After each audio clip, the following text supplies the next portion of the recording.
The F-111 is one of the most controversial aircraft that has ever flown, but it's also one of the longest serving and most successful aircraft in the Australian Defence Force fleet.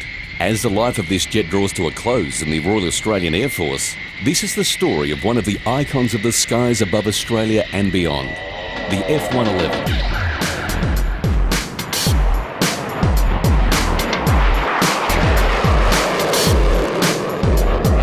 From the beginning, the F-111's history was tortured and controversial, both politically and technically. But in the end, it has proven to be a great success.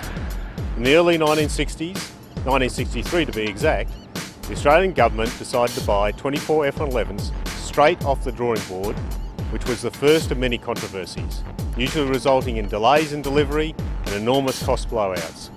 In fact, from the outset, the F-111 received more bad press than any other single aircraft in the history of aviation. But despite an increase in costs of over $200 million from the initial estimates, many design and technology changes, and a delay of more than 5 years in the actual delivery of the first jet, the F-111 has clearly proven to be an icon of Australian skies and beyond. Since she first arrived in Australia in June 1973, the F-111 participated in numerous major regional and multinational exercises, including 5-Power Defence Agreement exercise in Malaysia and Singapore, Cape Thunder in the Philippines, many red flag exercises in the United States, the world's most realistic combat air training exercises, and the RIMPAC Large Force Maritime exercise in Hawaii. We also flew her halfway around the world to participate in the International Air Tattoo at Boscombe Down in the United Kingdom in 1990 to celebrate the 50th anniversary of the Battle of Britain. She has a range of 3,000 nautical miles, can fly at more than 700 knots at low altitudes, and up to Mach 2.5 times the speed of sound at higher altitudes of up to 50,000 feet. The F-111 has an impressive weapons capability, being able to carry both 500-pound and 2,000-pound dumb and smart laser-guided bombs, Harpoon anti-ship missiles, the Raptor long-range air-to-surface missile, and the Sidewinder air-to-air missile. The former US President Franklin D. Roosevelt once prophetically said, "Speak softly and carry a big stick." And the F-111 has clearly proven to be Australia's big stick, providing a powerful and awesome deterrent that's unmatched in this region. She has easily recovered from those early controversial days to be recognised as a modern classic without peers in its low and fast class. An opportunity I had flying A8132 right behind me. Some would say the F-111 has gone from zero to hero. Well, I'd agree with them.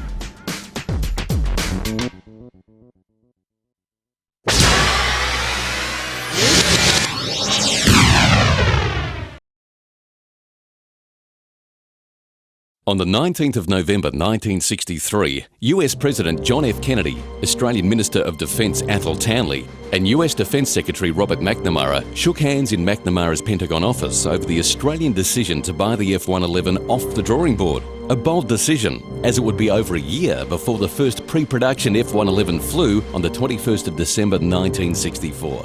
On the 24th of October 1963, Australian Prime Minister Sir Robert Menzies confirmed press reports that Australia was buying 24 of the world's most modern strategic warplanes for the bargain price of $100 million. The first payment of $20 million US per month was due in 2 months of the contract being signed, and the aircraft was scheduled for delivery in 1967. Almost immediately, the F-111 program began to rapidly increase in price. From the initial estimate of $100 million in 1963, the costs spiralled to over $300 million by 1969, with the Australian government finding it increasingly difficult to keep up with the payments. Pressure from the US over the conflict in Vietnam gave Prime Minister Harold Holt an opportunity to renegotiate the payments for the F-111. There was also concern about the structural integrity of the F-111, including the wing carry-through box, which holds the pivots for the wings. Delays and increasing costs had reached the point where speculation of the cancellation of the Australian order was rife. But on the 17th of October 1969, Prime Minister John Gorton refuted speculation by rejecting the offer to acquire F-4E Phantoms instead of the F-111s. By the 5th of December 1969, the RAAF confirmed that it would go ahead for pickup after deciding that the wing carry-through box was satisfactory. Just 3 weeks after that decision, faults in the wing carry-through box were reported, and 2 days later, during an F-111 test flight, a wing completely detached. The jet crashed, killing all crew. The F-111 was grounded, with the Australian order partially disassembled and put into storage indefinitely. Cancellation of the Australian order of F-111s was imminent. Although originally scheduled for a 1968 delivery, the F-111s remained in storage, generating a cost of $1,700 per day per aircraft. Still, this was a better option, given the cancellation penalties of over $200 million should the order be cancelled. Over $25 million had also already been spent on preparing Amberley for the F-111, and the simulator was already operational.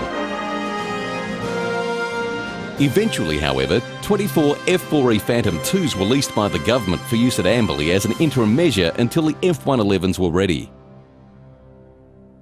By the 16th of December 1971, Defence Minister Mr Fairbairn announced the Cabinet decision to accept the aircraft out of storage. Modifications to the original F-111 included the installation of the new low-stress wing carry-through box and cold-proof load testing.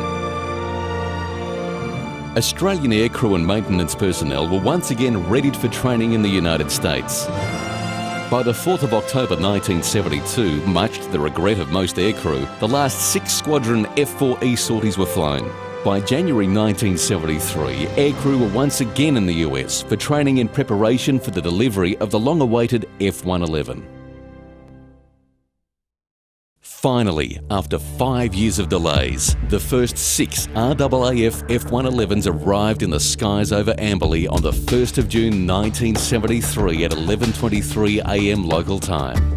Despite the delays already experienced and the more than 5 months the delivery aircrews had been away from home, the arrival was delayed again until Defence Minister Mr Barnard arrived at Amberley.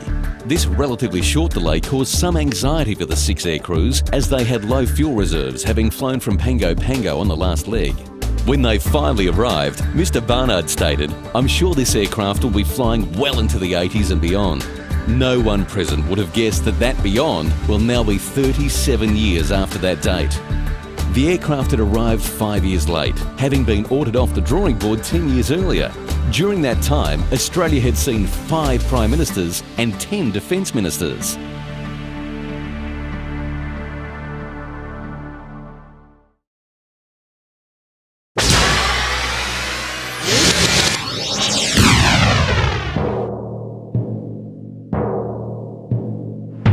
Welcome to Mission 1201. We'll just start off with the quick intel brief. You can see up on the board there, threats are listed.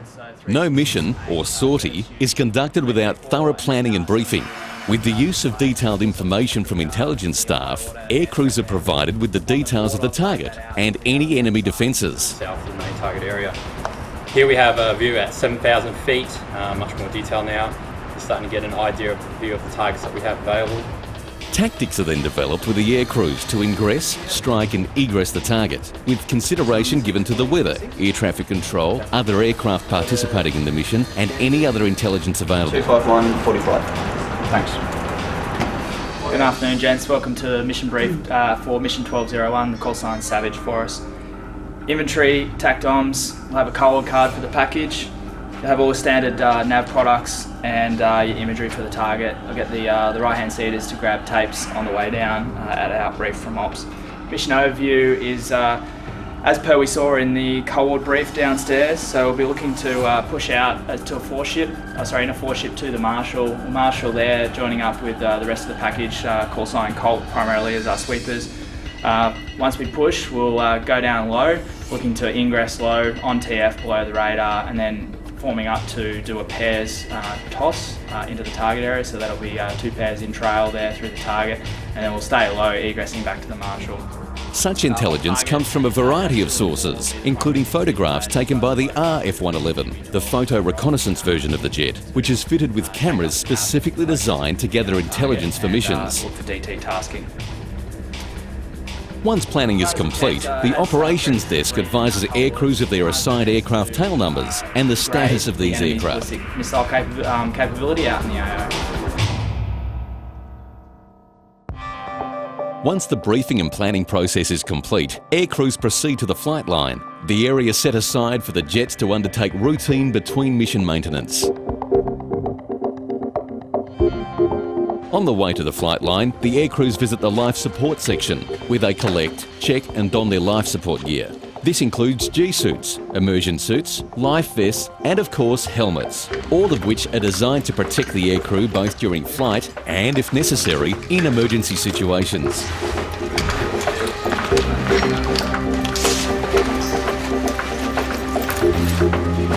Next, the aircrews visit the maintenance desk, where they sign for their assigned aircraft. Then they proceed to the jet for their pre-flight and after-start checks with the flight line maintenance crews.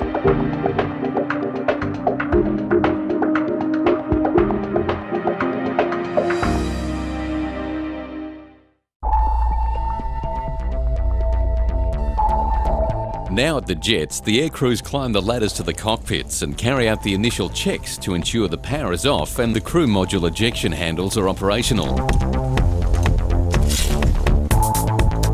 They then proceed with a pre-flight inspection of the entire aircraft with the maintenance crew in tow.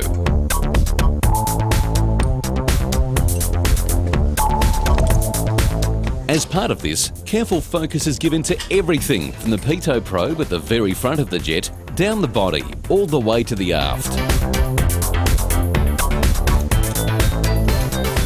The crews check for delamination, cracks, missing nuts and bolts, security of moving parts, operation of clearance and landing lights, hydraulics, fuel lines, tyres, the overwing fairing, oil caps, the engine intakes and stators, the afterburners, stabilisers and the sensors around the aircraft.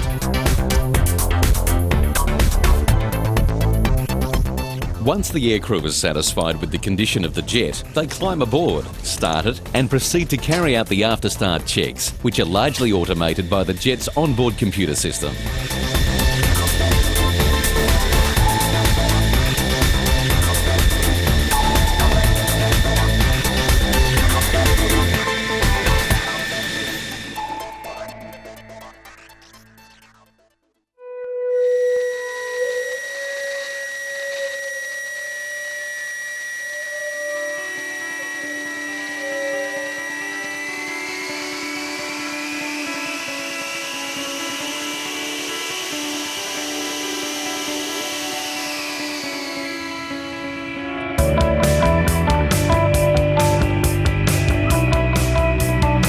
With the pre-flight and after-start checks complete, the aircrew taxis the jet to the runway threshold, lines up and takes off. A spectacular sight and sound, thanks to the twin Pratt & Whitney turbine engines with afterburners, each providing an impressive 9,500 kilos of thrust.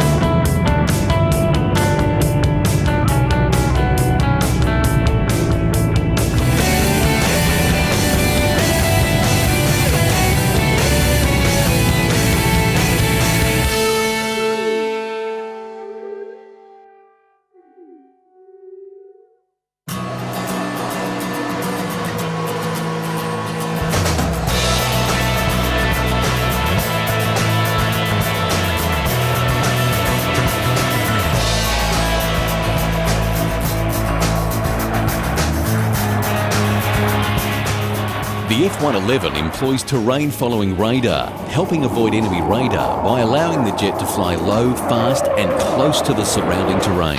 Low flying with the terrain-following radar at night was the scariest flying that I've done, especially when we first started doing it without night vision goggles, because you were just relying on the jet systems to clear you from the terrain. Once they introduced the night vision goggles, it became apparent of how low we were going, but it also gave us confidence, more confidence in the system itself. It's definitely a rush though when you're low level and you're running them and you've got your big anti-col lights on, and when you go through valleys you can see a flash of red up against the valley wall that's only a couple hundred feet away from you, and no one's physically flying the jet, I guess, at that stage. At some stages we were in a valley with a road running beside us, and we could see the headlights of the trucks above us as we were flying through in the valley, and that was pretty scary. We're sort of flying along low level in the fog in cloud, and then it would pop out. You'd look around and see the hills poking out of the top of the fog, and then the jet would dive back into the fog. You don't sense anything because you can't see anything.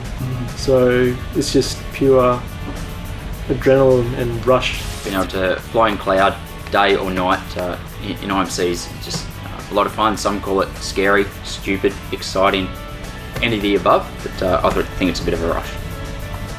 The F-111 is capable of conducting precision strikes at any time, day or night, in any weather conditions. In fact, the F-111 was the first Australian Defence Force aircraft to be capable of employing precision-guided munitions, such as laser-guided missiles using the PAVE-TAC targeting system.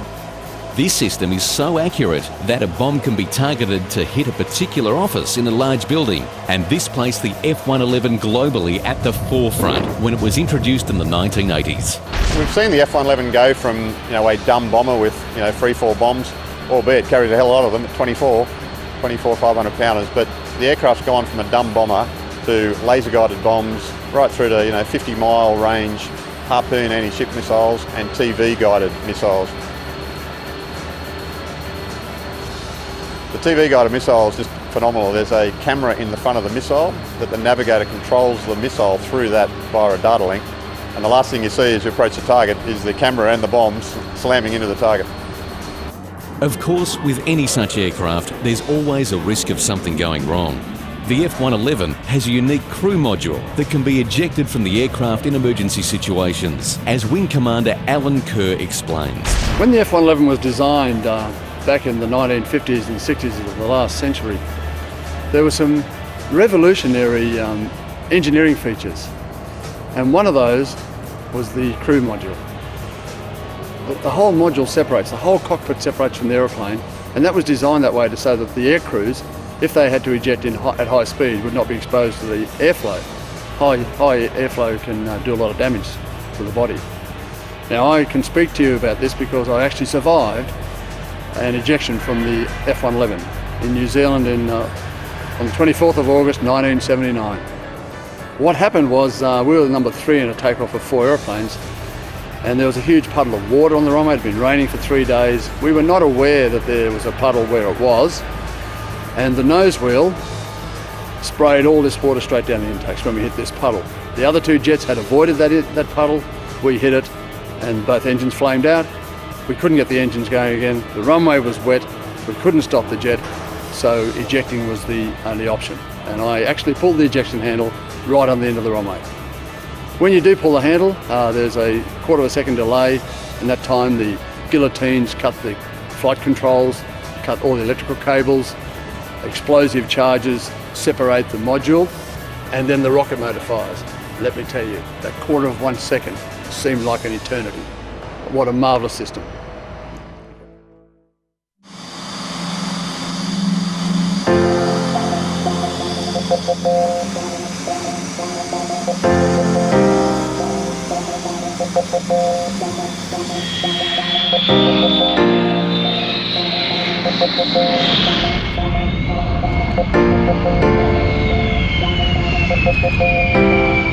The F-111's polymorphic, or sweep wing, makes the jet's landing speed and landing distance manageable for such a heavy and fast aircraft.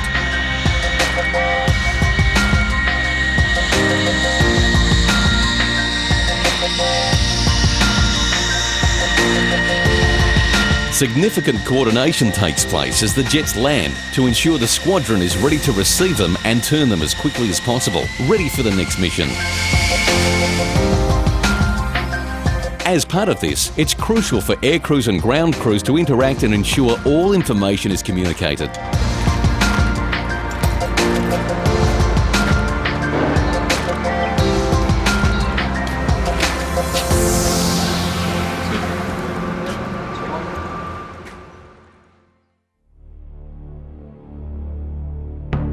Once the sortie is completed, air crews return and attend a post-flight debrief. Outcomes are discussed in detail and mission results are analysed, whilst any intelligence that has been gathered on the mission is downloaded. Okay, welcome back, gents. Looks like it was a good mission out there. That didn't look like there was any significant points, so we'll just go through the debrief. Just in summary, for planning products, briefing domestic soil, the domestic portion of the sortie, that all seemed to go pretty well, and there was no big points that came out. Initial assessment on target results is that that was all good, and all 4 solid hits for the DT. Tasks were all executed within a suitable time frame, and they were all successful. So we'll have a look at start off with Dash 1's tape. Post-flight debriefs all have one objective: to learn lessons and increase knowledge for the next mission.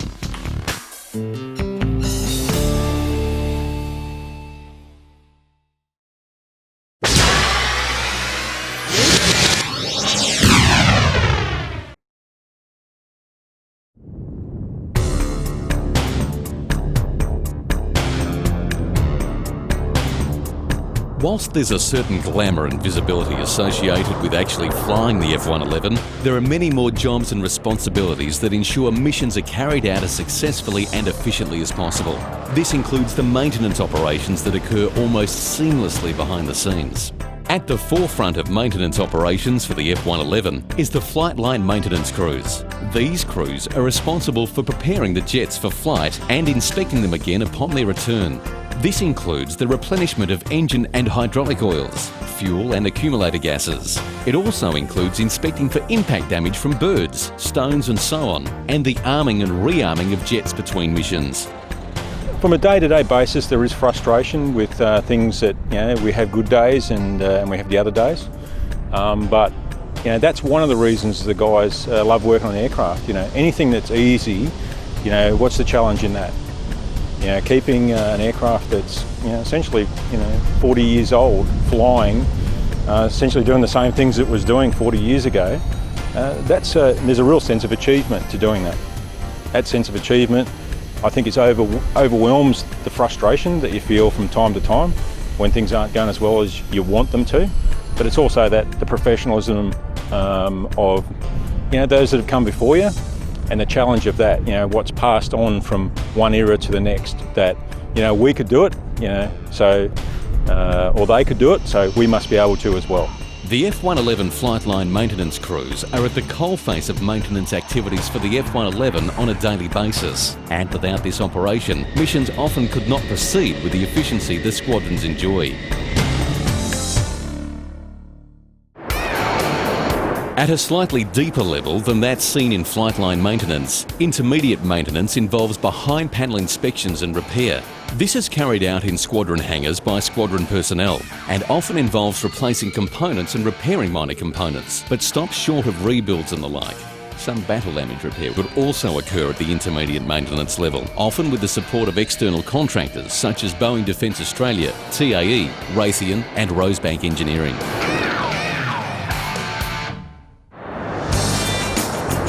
Deeper maintenance is generally carried out by external contractors such as Boeing, TAE, Raytheon and Rosebank Engineering. Its function is to carry out scheduled and non-scheduled maintenance activities of a major nature that are beyond the capabilities and responsibilities of the flight line and intermediate maintenance crews. Rebuilds and major repairs are not unusual in deeper maintenance, as are close examinations of aircraft components deep under the panels of the F-111.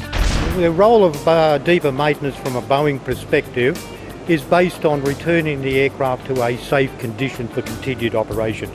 What that means is that we've given the opportunity to bring an aircraft in that has done a period of service.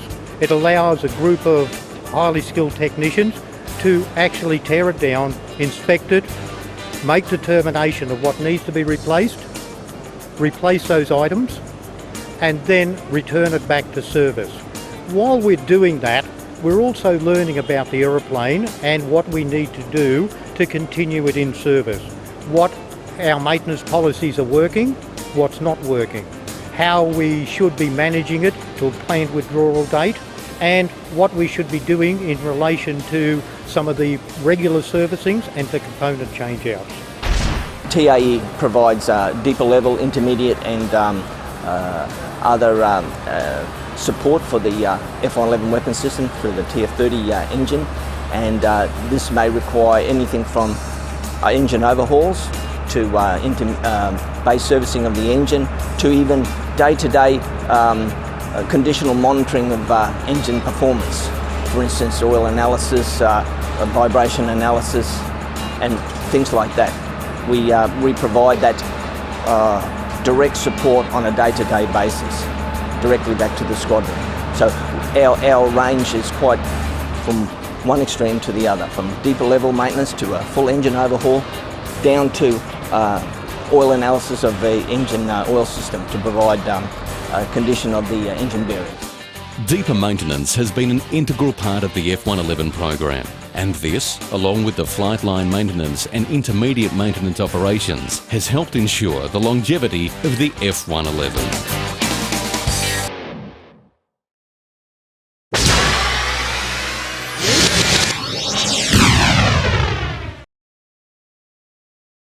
The retirement of the F-111 is truly the end of an era, after being a cornerstone capability in Australia's defence for close to 40 years. In this time, the strike capability of the F-111 and the photo reconnaissance work of the modified RF-111 have been impressive to say the least. And it has improved over time, with many airframe, engine, weapons and avionics upgrades since its introduction in 1973, making it still the fastest and longest ranging combat aircraft in the Asia Pacific. This is thanks to the 400 aircrew and more than 20,000 technical crew who have supported the 36 F-111s in numbers 1 and 6 squadrons since it was introduced, accumulating more than 161,500 hours of flying time. The community won't forget the pig either. Its dump and burn capability has been a regular highlight at Brisbane's river fire for many years, and the locals in southeast Queensland, in particular the Ipswich community, have certainly embraced the F-111 as one of their own. While the time has arrived for the F-111 to move on, there will always be a place in Australia's heart for this remarkable aircraft.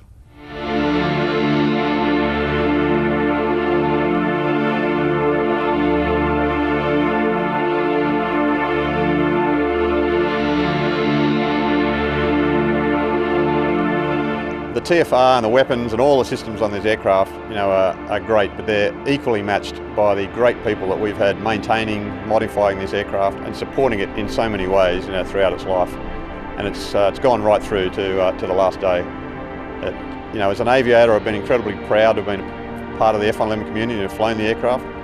And as a CO, I've just been even prouder to have seen the best that it brings out in people, their dedication and professionalism. And I know I'm going to miss it. I assume a lot of people are going to miss it, but I think it's probably better to have loved and lost than never have loved at all. I'm just glad I was part of it.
The big thing with not flying the F-111 anymore will just be the performance of the aircraft at low level. There's not a lot of aircraft that match that. Being able to sweep the wings back and go, Mach 1.3 at low level is pretty crazy. So that's probably the biggest thing I reckon I'll miss. Flying low level, high speed, we won't get to do much of that in the future. So nowadays we smash around basically everywhere, down low level as quick as we can.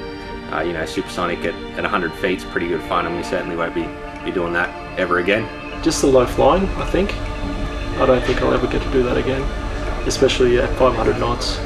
We just have so much fuel that we can just fly forever. Probably the amount of fuel carry.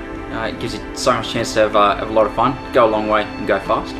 Definitely the low level aspect of the jet. That mixed with the high speed, so you can't go wrong when you're 250 feet shooting through valleys at 510 ground speed. Probably the terrain following and the low flying that we get to do as our bread and butter in the jet. In the future with the newer types, obviously the F-111 carrying a lot of fuel allows us to do that with the newer types. We're probably not going to get that opportunity as much. The low flying, the amount of low flying that we do, talking to the Raptor guys over at Red Flag and the Super Hornet guys here, they only get very minimal low flying. They have to work down to 500 feet even, and for them to get below 500 feet or 1,000 feet needs specific auth. So for us it's an everyday thing. Yep. So that's what I'm probably going to miss the most. I think the thing I'll miss the most will be just jumping into a flying suit, getting together as a team to plan out a really complex mission, and then going out and flying that mission and coming back and doing something that, knowing you've done something that no one else in the world has the opportunity to do, and it's really great fun. And whenever I'm on the ground and see an F-111 fly past, it gives me a great thrill, and hopefully whenever I fly past I give that same thrill to others, and it's just great knowing that you've been able to do that as part of your daily job. The challenge of maintaining it. It's a modern aeroplane, and you have to have an outward look to keep it modern. Just being associated with something that is a part of Australian aviation history. Probably the engines. Probably a fair bit bigger than the other jet engines at the moment, so a little bit more involved. Just the troubleshooting really. It's a jet that's got some pretty unusual faults, that sort of thing, compared to the new planes. Just got a mind of its own really after being 40 odd years old. Probably trips. It's trips are when the squadron comes together. I think the thing I'm going to miss the most now that we've done the last flight in this aircraft is knowing that I'm never ever going to walk through that flight line door again, come out of this aircraft, start it up, operate it, never be down there low level in the weeds in an F-111. Might do it in other aircraft, but the thought of not being an F-111 is just incredibly sad. The other part is knowing that no one will ever look up in the air and see the beautiful lines of an F-111 flying again.